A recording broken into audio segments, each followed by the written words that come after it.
Hey, my name's TC Burr. Welcome to Yet, a podcast created to encourage you to get your goal or idea out of your head and into reality. On this podcast, you'll hear stories, encouragements, tips, and ideas to help you write your book, start your business, launch your podcast, or whatever it is you hope to accomplish. Because it's not that you haven't done it, it's just that you haven't done it yet. My guest today is Wendy Haller. Wendy, how you doing? I'm good. How are you? I'm doing very well. Thank you so much for joining the podcast. So one of the things that I love to do on this show is I love to invite my guests to introduce themselves. So Wendy, if you don't mind, in 30 to 60 seconds, would you just tell folks a little bit about who you are and what you do? Oh, absolutely. Well, first of all, thanks for having me. I'm very excited to be here. I've been looking forward to speaking with you. My name's Wendy Haller. I am now a published author, but I was a special education preschool teacher for 19 years, and I absolutely loved it. Thought I would retire doing that. And of course, life throws us all curveballs, and sometimes our journey shifts paths. And so I am now an author, something I always dreamed of and wanted to do. And to be perfectly honest, didn't really have the confidence in myself to do it. But unfortunately, I was taken out of work due to medical reasons. And fortunately, it gave me the time to get down my guard and finally commit to making this dream happen. And it's pretty exciting to learn. So it's daunting, exciting, scary, and all of the things to do something new after 50. For sure. Yeah, I think you just basically described perfectly the life of any creator or writer of any kind. Like, it's daunting, it's exciting, it's challenging, it's hard, like it's all of that. And absolutely. Yeah, I think that's great. So, and it's like you want to do it and then you run from it. That's right. That's right. So you said you were a special ed preschool teacher for almost 20 years, right? Yes. And then you had to step away from that. How long ago was that where you had to kind of step away from the teaching? So in this January will be 2 full years. That I have not been in the classroom. And then was that kind of like the catalyst moment where you realize, like, okay, now what? I've always wanted to write a book. Let me just dive right in. Or talk to me about kind of how you went from the shock of that to starting to write, and kind of how that journey's gone for you. Sure. So I've always been a writer for myself. Poetry. My writing poetry was my diary. I'd written short stories and stuff, but writing was just something very personal. It was for myself. And I'd only shared it with my immediate family, my husband, my children. And when my son went off to college, this fall 2 years ago, he had said to me, he goes to school in New York City, Mom, I want you to make me a promise. I want you to promise me you're going to write every day I'm at school, and I don't want you to stop writing. You need to do this for yourself. And again, I was still teaching at that time. And as a writer, having a job, that's going to take the back seat, because we have to go to work. We got to earn the money. And then we have all the, things with life and raising families or household chores, and things just get in the way. And it is hard to consciously make the time and say, when you're doing the full-time job, to say, no, I'm going to do this. I'm reserving this time, because there's always distractions. Yeah. So anyway, my son went off to college, and I was working full-time teaching. I still had my daughter at home, my husband, and he came home from that Christmas break. When he came home, I was like, please don't ask me. Please don't ask me. I fully expect him to be like, so what'd you write? What'd you do? And I was like, please don't ask me. Please don't ask me. And he didn't. And I was like, oh, phew. But in January of that year, that's when I was taken out on full medical leave. I am immune compromised. I take medication that leaves me immune compromised. I have psoriatic arthritis on top of other issues. And I couldn't be in my classroom because, as much as I love my kiddos, they are goopy and snotty. And also, it's a physically demanding job. They're the earliest learners, the most, the ones that need the most support.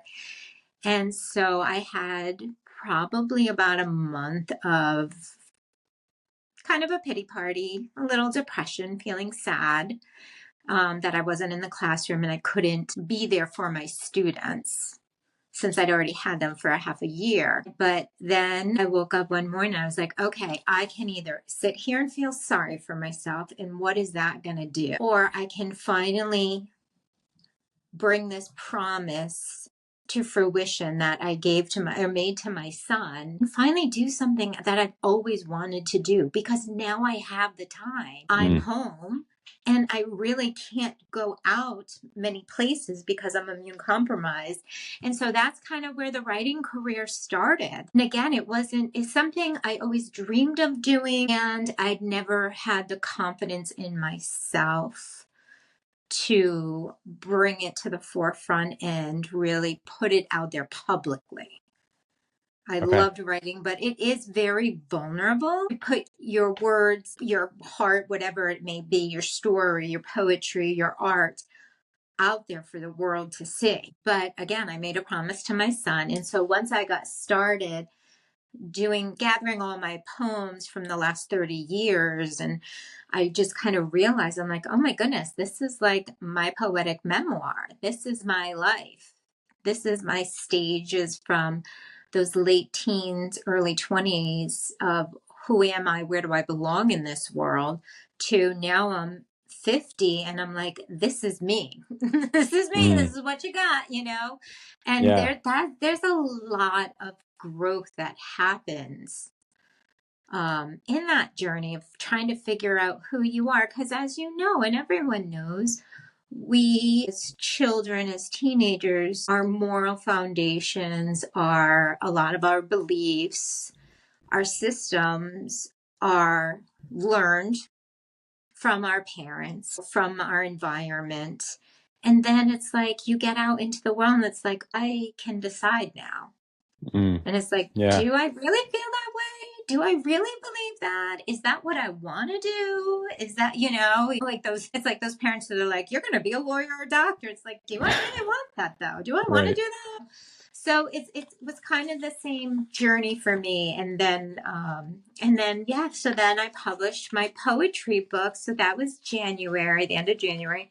My poetry book came out, I believe, I want to say it was the end of May of that year. Actually, I was so scared. I was so scared to tell anybody that all I did was text my parents and my brother and sister-in-law. I self-published. It was on Amazon. And it's like, here's my heart, here are my guts. Everybody see? And I told them, and then my brother put it on Facebook. I'm so proud of my kid sister, the published author. Oh, wow. So with the link. Yeah. So with the link to and then I was like, oh, it's out there. Okay, so we're ready or doing not, this. it's out there. Yeah, that's awesome. And it's so funny because he feels bad, and like he's like, I feel so bad, and he felt so guilty, and then my sister-in-law's like yelling at him through a group text with me, and I'm like, you know what? It was a blessing because he ripped the Band-Aid off. Yeah. But I mean, I can imagine though, especially it's one thing I think for anybody who writes or creates something, there's always going to be a little bit of that vulnerability of like, oh, I put so much of myself and my heart into this, and you want the world to see it, but at the same time, you kind of want to hold back a little bit. But I can imagine with what you describe as a poetic memoir, like that's even amplified even more, right? Because it's really you, it's your journey of life, like you said, over the course of 30 years, right? Like, I can imagine that was a huge deal, but really, really thankful that he did kind of rip the Band-Aid off and force the issue a little bit, because that, it sounds like, kind of got you over the hump of like, okay, now it's out there, nothing I can do about it. And then did you just kind of take off running from there and keep writing, or talk a little bit about kind of what happened next? Yeah, no, it's exactly what you said. It was like something that had been dormant in me all of a sudden came to life. And over the course of that summer, I wrote my two children's books that are published now. And I started my first novel. There's something called NaNoWriMo. It's the National Novel Writing Month, and they do and that's November. But in the summer, they do one in July. And so I kind of use that as my, okay, here's a time frame to just at least, I wanted to prove to myself that I could write long form. I did poetry. I still write poetry. I wrote some children's books. I have a third one coming out this fall. But to write beyond, stanza or 22 picture book pages, and that was something I wanted to prove to myself, because I had story ideas, but it was, putting that pen to paper, fingertips to keyboard. And so I did that in July, and I just kind of free wrote and just like brain dumped and got about 30,000 words down, and then realized the story was taking a shift from what I thought it was going to be. And then I took August, September, I just did research and interviews and a lot of reading. And then in October, because I'm a teacher by trade, I did my lesson planning. So I lesson planned my book. And so when NaNoWriMo started in November, I was ready to go. And I got my first draft of my novel done in November of last year. So I'm trying to do that same trajectory with this second book that I'm working on now, to kind of do the same thing. But it really, like you said, it really was something that was dormant in me. And then once I gave myself permission to let go of the insecurity, to let go of the doubt and worries. And again, you do get to a certain age where you're like, this is me, this is who I am, But this was different. This was very personal. Like you said, the poetry was very personal. But once I got past that, it really was like this whole creativity in me exploded. And it's like, now I can't stop. Now this is all I want to do. And it was pretty cool. I'm not gonna lie. It is cool. Cool. That's amazing. And I can tell you, like, a very, very similar thing with me. Like, I love how you phrased it. Like, you kind of gave yourself permission to do it. Like, once you get past that big hurdle of whether you want to call it, self-doubt or imposter syndrome or fear of failure or whatever it is, like, there's this block that I think a lot of people have, that like, I could never do whatever the thing is because I'm not good enough, or no one's going to read it, or whatever. But once you get past that, for me, it was like almost like you give yourself permission to be creative and go do. And then now it's like you just can't, like, you just can't stop. Like, you just want, like, it's almost like something has unlocked in my brain where like, now I am, like, I have no problem saying that I'm a writer now, when before, 2 years ago, I would not have dreamed of saying that. So yeah, it is crazy. It is crazy how that happens. Okay. So you talked a little bit about that first hurdle of kind of, getting over the fear, but then I'm also curious, like, once you started writing, and particularly like, you kind of made this shift from poetry and children's books to doing, so you've done a lot of different types of writing, to now doing is, so you have one novel that's already out and you're working on a second one. Is that right? Yes. Yeah. And they're contemporary fiction. Okay. So what kind of challenges or hurdles have you overcome, like, after that first one? Like, once you started getting into the writing, what are some of the big challenges that you've had to navigate, once you kind of got past that big one at the front end?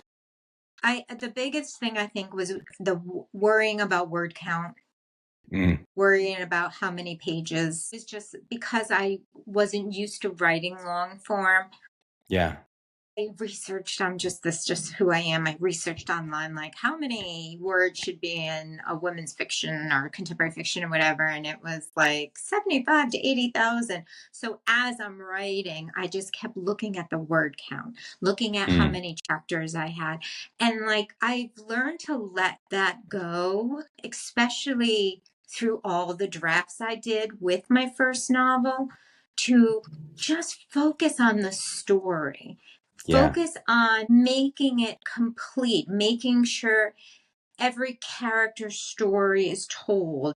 like there, it's kind of like, don't leave any hole unfilled or any, stone unturned, just to really make it a good, well-rounded story. And once I let go of worrying about the word count and making sure it fit into like the industry mold of what it should be, I don't even think about it now. I mean, I'll still say like my second novel, I have almost about 30,000 words written, but it really is not as much as long as I'm still putting words down on paper, And the best, Yeah. actually, you know what? I'm going to go take a step back, because one of the best pieces of advice that I got was, in your first draft, tell, don't show. Just tell it. Just get the words down on paper. Don't worry so much about descriptions. Like I'm a dialogue person anyways. I write dialogue. That's my thing. That's my jam. I like writing dialogue and emotions. And so when you get so wrapped up in scenery and place setting and all of that stuff, you can get stuck easy.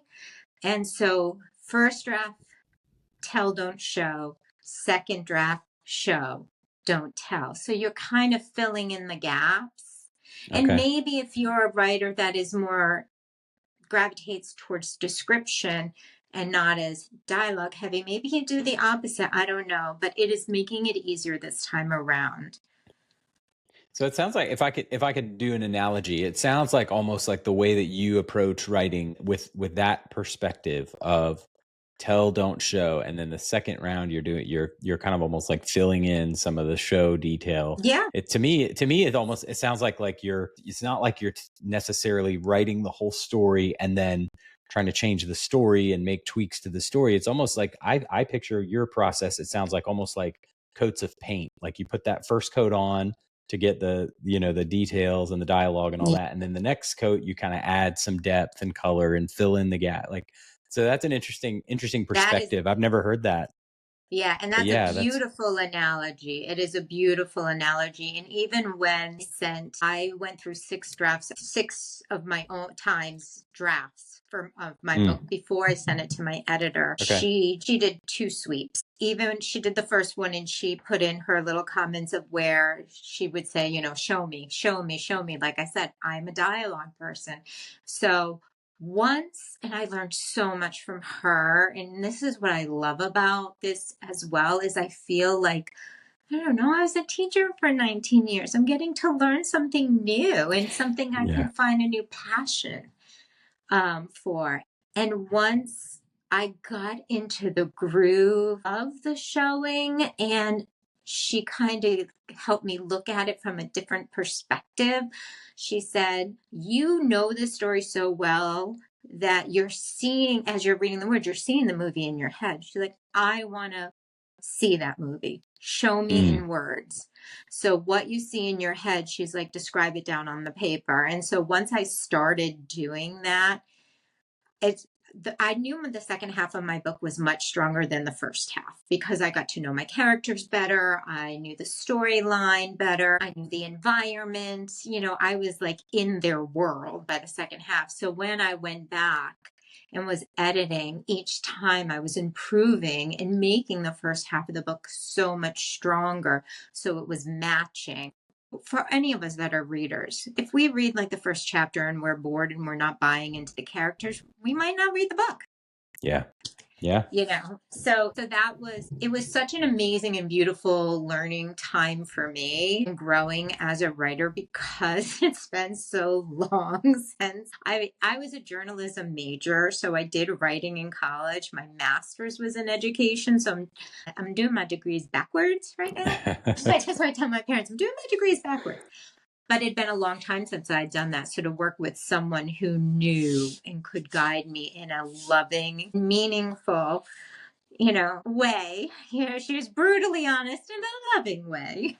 Yeah, that's great. Well, I wrote down, I want to see that movie, because I think you're right. As writers, especially like if you're writing a novel, you do kind of have in your mind the picture of exactly what everything looks like, and like you see it, right? But Yeah. it's good advice to kind of draw that out, because I think sometimes that can be one of the risks, is like, it's so crystal clear in your head, you may not feel the need to go into depth to explain it because you see it, right? Yeah, absolutely. But to be able to convey that to a reader, I think is so critical. And so I love that that encouragement that you got. Speaking of encouragement, Wendy, that's one of the big focuses of this podcast. I created this show to encourage and inspire people who are like the people that you and I used to be, people who always wanted to do something, but for whatever reason, just never did, thought they could never do it. And so I've become convinced through the conversations that I've had with other writers and business owners and creatives that encouragement is one of the most critical ingredients to doing anything great. And so I'm curious, from your perspective, has there been a moment or a word or something where someone has said or done something that's just been super encouraging to you in your journey? Is there anything like that that you'd be willing to share, where someone said something that you just kind of held on to? Well, it's interesting because what drew me to your podcast is the word yet. Mm, So, being in special education for as long as I was, working with our earliest and most vulnerable learners, and we had in one of the schools I was at, we had in our hallway of our preschool wing, on one of the bulletin boards, it said the power of yet. You can't do this yet. And I would say mm. that to my own kids, and they'd be like, I can't do it. You can't do it yet. I had one little girl who was 3 years old, and she was with me for 2 years, and it took me till the middle of the second year to be able to teach her how to use a fork to eat a half a grape. Mm. So she couldn't do it yet, but she did. And then I'm going to tell one more story. And I'm also a yoga instructor, and I taught senior chair yoga, and I was at um, a nursing home. I worked at independent living on Saturdays, teaching chair yoga to that group. And then on Sundays, I went to the nursing home and taught that group. And there was a 98-year-old woman who took a painting class that was offered as an activity. And she brought one of her paintings to our chair yoga to show me. And TC, it was amazing. It was Mm. gorgeous. It was beautiful. And she made it was a little cat, picture of a painting of a cat that she made for her great granddaughter, who's having her first baby. So she's going on many generations. And she didn't even know she could paint until she Wow. was 98. Wow. So I think it's, again, going back to give yourself permission to give it a try, to just try, and it's that maybe you can't do it yet, but give it a try. Give yourself permission to do that. So I think I've been very fortunate that I don't know, I think as a teacher, I've been blessed to have seen so many of those moments where, whether it's they can't zip up their coat or put on their winter boots or Yeah. whatever it Yeah. may be, spell their name for their first time. It's just finding those moments. And again, my son was the one that encouraged me. My brother ripped the Band-Aid off. I don't know, having a little faith in yourself goes a long way, Yeah. like we are just given this one big, beautiful life. So why not? Why not? I love it. Yeah, it sounds like you've had a ton of encouragement from the littlest people in Yes. your classroom to the 98-year-old lady to your son to your brother. It sounds like a lot of people have kind of contributed to this journey that you've been on, and I love it. Yeah, like you only get one life, and yeah, it's my thing is, like, I don't know that anybody gets to their deathbed and regrets taking a shot at something. Like, what people regret Yeah. is that they didn't do it, right? So that's always been my thing, is like, your dream, if you never take action on it, it's eventually just only going to become a regret. And so why not at least have the satisfaction of knowing that you gave it an attempt. Yeah, So I love that. I love absolutely. that. Well, that's, Okay. like my high school yearbook, my quote was like, Carpe diem, embrace the day, Yeah. Yeah. but now I've switched.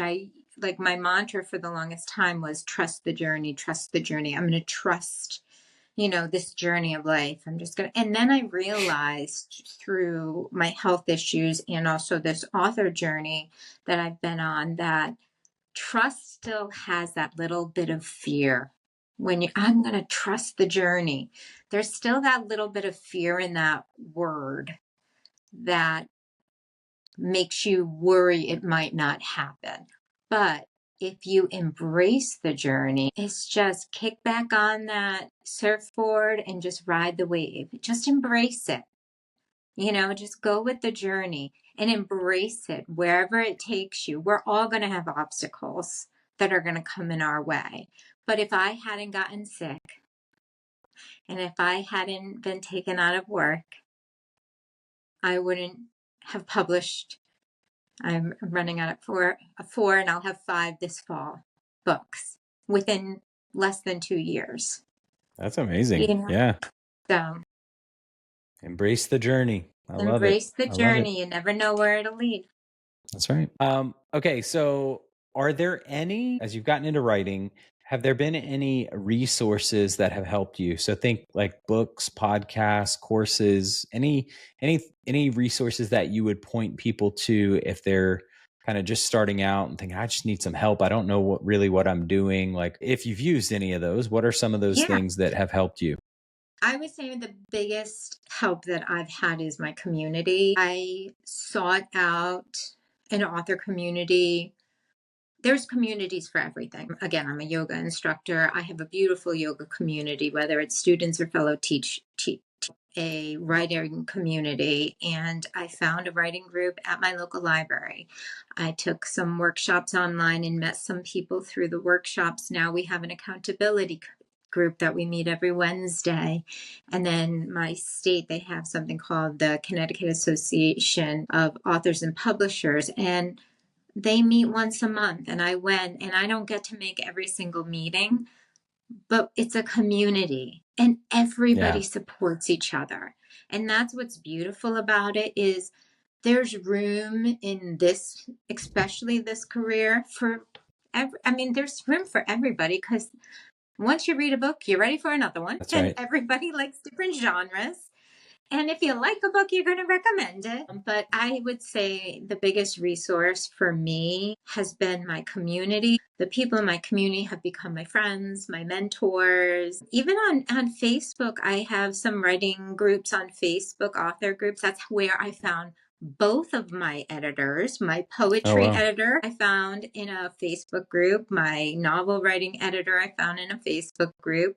My writing coach, oh gosh, I did an online workshop with her and just fell in love with her. And now she's my writing coach. So there's just, there's there's the positive to social media and the internet, but to have people in front of you though, they're, my library. Yeah. Yeah. That's awesome. Yeah. That's one of the things that I've really loved. Like, I don't know what I was expecting when I started getting into writing, but like, I've been blown away by how welcoming this community has been. Yeah. Like, there's not this sense of like you say, there's not really like, doesn't feel like you're in competition. It feels like everybody's cheering each other on and like, wanting to help and support as much as you can. And it doesn't matter if if you've been doing this for 30 years or if you're doing it for 30 days, like you've got a seat at the table and your opinions matter. Like it's different than really any other community that I've ever really been a part of. So, I mean, it's very cool in that way. Like I said, I don't know what I was expecting, but yeah, it's been great. You don't know. Yeah. Because it is a lot of having to do self-promotion. So you don't know if it's going to be competition, since we're all having to do self-promotion. But then you realize, yes, you promote yourself and then you support everybody else, promote them, whatever the case may be. And I do a lot of artisan markets around our area and in our state. And even when I do that, and I just have, my little 10-foot canopy with my cute little setup, Yeah. People walk by and I'm like, oh, I'm a local author. These are the books that I wrote. And they're like, you're a local author? That's so great. And then they'll buy a book just because they want to support you. Yeah, for You sure. know, and it's like, that's just so nice. Like, that just warms my heart. It's, you know, like everyone who supports small business. For sure. And that's, Yeah. you know, the community as well. And I will say, as a writing tool, though, these are resources and they're not cheap, but there is a whole series. The dialogue thesaurus, the emotion thesaurus. I'll tell you, when you're going through and doing multiple drafts and you're running out of ideas and you need some different words because you keep using the same beautiful, beautiful, beautiful, or whatever it Yeah. may be, Yeah. these books, the writer's guides, oh my goodness, they are a godsend. And That's they're there great. for a reason. The trope Yeah. thesaurus, all of them. There's like the whole series. And so at first, going to that imposter syndrome, I thought it was like, oh, this is cheating. And then I'm like, my writing coach was like, no, it's a resource. Use your resources. Use your I'm like, oh, okay. resources. Yeah. See, Yeah. I got permission. You Use got your resources. permission. Yep. You're good to go. Yeah. Yeah. Okay, Wendy, I have just a couple of questions before I let you get out of here. The first is, I mentioned this show is intended to encourage writers and other creatives, and I really do have a focus of those people who are just either on the brink of starting or maybe just have gotten started. What advice would you give to someone who is brand new or who is maybe they haven't even put their fingers on the keys yet, but they've got this idea they want to try, but feel like maybe, maybe they just don't have the time or they think their thing's not going to be good enough? What's some of the best advice that you would give to someone who's in that situation? Well, it's so hard because everybody handles that stuff differently, but I would say brain dump. Just sit and write. I remember I was trying to come up with a book blurb, which is Mm. probably hard. Writing the back of your book cover is harder Oh, than yeah, writing the whole book. for But sure. I remember I was telling my son, I was driving him back to the train station because he goes to school in New York City. So I was driving him back to the train station and I was explaining to him what I wanted the story, like my book blurb. And I said it out loud and he's like, well, there it is. That's what you ought to Just write. write that. Yeah. And I was like, what did I say? What did I say? And I'm telling you, just if you have the idea, I don't have I'm on my phone. I put my ideas in my notes app. I have spoken chapters into my notes app and then brought them into my computer. Edit everything later. Don't worry about having anything perfect. Just get it down. Mm. Just Yeah. put the words on paper, put the story, get it out of your head. Because the minute you start doing that, it's like what is it called? The snowball effect. It's like one thing leads, or domino effect. One thing leads to the next. It's so cathartic Yeah. to just be able to release it. Even like this is my second novel, I'm writing my scenes out of order because I'm now using my phone and I'm speaking like if I'm out for a walk, I'll speak it in the car or if I'm someplace and the scenes come to me. Yeah. I wake up in the middle of the night, the scene comes to me. And it's just like, once you get those ideas out, put it out there. That's just the start. Put it out there. Yeah. Wherever Yeah. you put it out there. And Yeah. I I think love that. and it is. It does. It's very cathartic and it really does do, like I said, a domino effect. Because once it's out there, it's like, okay, all right, you did something. You made a step. It's That's not right. just an idea anymore. That's awesome. That's awesome. Well, Wendy, this has been so much fun. Thank you so much for being willing to Same come on for the show. me. I've really enjoyed talking with you. I have just one question, and this one's easy. How can people connect with you, buy your books, follow along with what you're doing? Give me your website, social media, all the links. Where do people go Yep. to connect? Well, I want to first say thank you to you because this was so exciting for me. And I am so excited to be here, be a part of what you're putting out. And again, being part of the community is just amazing. And my stuff is easy. I'm Wendy Haller, Wendy Haller author.com. On the internet is my website. My socials are Wendy Haller on Instagram and on Facebook and on TikTok, which I'm still learning the TikTok. So it's not the best. And then all my books are on Amazon, Barnes and Noble, bookshop.org, all the places. My novel is now out. I have an amazing narrator who did my poetry book, and now my novel is out not only in Kindle and paperback but audiobook. Awesome. And what's the name And of your novel? actually, it's called The Flanagan Girls. Okay, awesome. It is a nice little family drama. Well, I will definitely include all those links in the show notes. And again, thanks so much for joining. This has been great. Have a good one. Thank you. You too. Hey, thanks so much for listening to today's episode. If you would do me a huge favor, if you got value out of this podcast, which I'm assuming maybe you did since you're still here, would you scroll down to the bottom of your podcast app and rate and review the show? And maybe share it with someone on social media or with a friend, just in a conversation. It would mean so much to get this message out to more people, and I think it would be amazing if you would share it. So that would be, as a personal favor to me, I'd really love it. Also, if you want to know more about me and what I'm working on, you can visit my website. It's tcburr.com. I hope you'll check it out. You can contact me there. Thanks again, and I really appreciate it. I'll talk to you soon.